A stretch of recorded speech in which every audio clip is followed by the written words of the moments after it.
bang midwa kum dum sang khap yeng dit ne kamai dung ya kat le yit le ra we ka ta le rung rang bela la ka pro ka ta le thoi quan của Mỹ lê tướng binh Trung Quốc lê tướng vật cơ cha Campuchia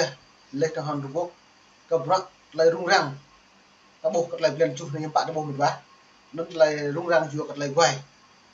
đôi ta bộ mẫu khoa Mỹ tổng thống Donald Trump nhiều khăn bộ về ngã kat le ne pa ta bo ka ani ting nó đón má tôi đã bộ hàng là chiến lược cập độ mát hàng lề khoe ia trong mình bởi đi bên đông chiến tranh phước như ở tàu tàu trong phần mạng xăm bao nhiêu này chịu cái từ dân thừa em bạn cập biết mang thấy dễ bộ màu của lợi tùy cần bất cứ chẳng bởi lừa gạt con đồng tôi được Mỹ tùy cần nên hàng này Nga cái bối còn làm đúng vật còn láo Campuchia lê tướng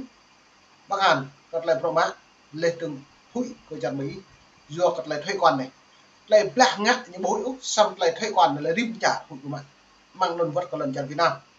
đơn và đơn về xem mỗi cật lại video hoặc lại đoạn về rút màn hình này thì xem rằng mình và bộ cạn cật lại lên này như đào Phú Nam cật lại nhiều Campuchia mong tắc nhiều mạng nguồn vốn lên tương hiếm bắt như xuất nhập trong cái năm thì xem rằng lại đột lên này với một dự án kênh đào dự án kênh đào này một dự án từng được ca ngợi là biểu tượng mới cho khát vọng độc lập giúp Campuchia tự chủ vận tải đường biển và tự thở bằng mũi thì chứa trước này là của tài chính lại đến từ Trung Quốc và cho đến nay dù đã tròn 1 năm khởi công nhưng dự án vẫn còn ở giai đoạn chuẩn bị vì tiền chưa được nhà đầu tư Trung Quốc giải ngân thậm chí họ còn phải đợi xem thái độ của Campuchia rượt lên đó nữa lề bắc như cái đào cái là mạng rock lên từng như được biết có bạc Trung Quốc tốt cho nhiều ruột là nó học viện là biết bằng rock nó lại nhiều càng hợp tác càng lại xị ngàn để xem lại xị ngàn để Trung Quốc hàng Campuchia ở một mùa lao còn Trung Quốc càng tốt ngàn lần nhiều pre lắng thì lại giáo lần trả Campuchia cất như chỉ lên thì hiếm bạn như tòng ten mà hàng lần trả Trung Quốc bây giờ nó là thế cho cái tộc cân bình lại nhiều mạng rock bây giờ nhiều cất như đủ màu như đủ đại nhiều màu nọ càng lợi nhiều sang được chứ nhưng Campuchia đã gặp bắt hậu lần trả Campuchia hãy buồn nào buồn sang các tạp về mạng các nào nuôi thị trấn thành thị đối thành phố đối mò cật làm a để thọ đi giả lên tương mang nó lấy lưu nuôi Trung Quốc ta lại mút mà lại xịn nè lại bọc quán casino này lại lập lành luôn ta mong Trung Quốc sang được vừa là buồn sang đi cả như bạn nó nè vừa mò về lại rung trong tình nó mò là mà muốn lần chung trong tình lại rung rằng lại là từ bộ trà là thái hàng Campuchia một dây lù của bạn xăm bấy truyền thông Campuchia nhập trả lù của mỏ đẹp nước nước như vậy như lên cái thái cái gì lù xăm tập đẹp nuôi nhưng bạn lại đang bổ gì màu dân số đang dập bọn nằm đang bổ nó lấy cơ tướng cái này tôi đã bổ Campuchia lại chỉ thực hiện một lấy giây đáng cộng sản Trung Quốc lênถึง Việt Nam như rung tam nhé duyệt Trung Quốc này lại nhiệt thuê lần vậy đi Campuchia giáo có thể lấy nộp nó lại nộp khởi khẩm duyệt cái lại nhiều thuê lần là 99 năm nhiều thuê lần mang năm 99 năm bù prem nuôi Campuchia chỉ kèm ôn lần hay từ năm giác vàng này như lẽ bây giờ như vào khu tự trị vừa cất như dập khu tự trị này khu năm giác vàng này vừa cất bộ màu của lễ ưu thủy can thiệp của mình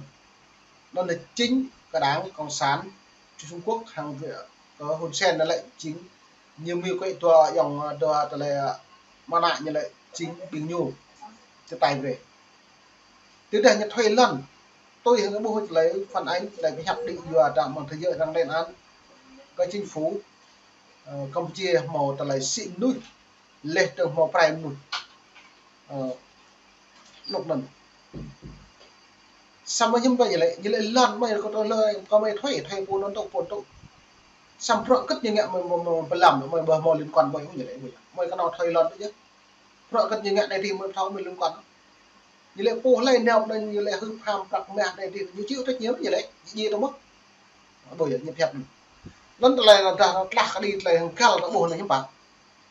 ta bỏ mẫu khu chữa trị bên lại mà ai nhớ phạm người đồng viện rùa xa nó lại nhô tiếp này nhôn tắm nhất chẳng mạng là như nhấp nó cả chim cho lệ cả đáng con sen tắm nhất lệ bọc khu chữa trị bênนั้นkhu tắm cho vàng là lại prem người ở đằng người Việt Nam với người Việt là lại nhiều lừa chùm plư dập đi bằng đòn vật địa đi gà mà bởi như không trừ một ai còn lại nhiều bắt cóc này nên em mới là tôi tôi hẹp khuôn sen như lại lần mới tôi là mình cũng thấy xong những lần như lâu như thuê như ta Trung Quốc piano linh han là phục học toàn bên cái bà càng nhẹ là nhiều nhớ ở một cái dụng như bộ gạo lâu như thuê lần như không thông qua đã buồn sang lên tướng phải kết Trung Quốc càng nhẹ như càng mạng rộng vào công ty ha bữa nào là vì bằng này đi hả buổi xong này mẫu thuê Trung Quốc một về một sao cho rồi nuôi còn chiều muốn thâu độc nhẹ xong Trung Quốc lại chú như cái nào hai châu đấy chú mình luôn nuôi như ống nuôi mạng nuôi doan mà nuôi hai lại trồng nuôi không chia được bộ vậy mình lại trồng thì nhiều đấy chứ mà là một lử gặt hại mà cầu không chia mà lấy không chia mà không chia lại như độc lử nuôi Việt Nam người Việt lấy người Việt như vậy tôi lăng trang mạng xã hội tầm này trầm phiên này dược điền lúc tại như ngạn vậy lên tập họ này nhiều rung yeah trưng biên gì không bạn nhiều mắt ở như trầm phiên người loại gì nó như bạn như sĩ cũng là sĩ tay lấy po sao là gần chèm phía mọi người ta nên mình ạ luôn tôi đã buộc không chia như thoát tội một đi hắn này trong thông đồ trông như lệ ca bố chả lão bởi đi cầm chia rồi ta lại thuê quan này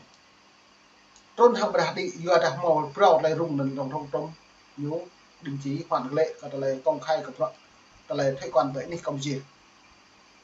nó mới phải xem mức cật lại đoạn với quân sen hàng homenet lên từng mạng ngàn học ạc hàng cái tập phân mình lấy lên này đối với Trung Quốc như thế nào hợp lý thì chuẩn trái ý thì còn phải đợi giải vậy à đến lúc đó một câu chuyện khác vượt đấy với Trung Quốc như lại tôi đã như tôi gửi Campuchia tôi thì nhô lại chính như stop rack lấy chu thì áo còn lại biến cái đầu này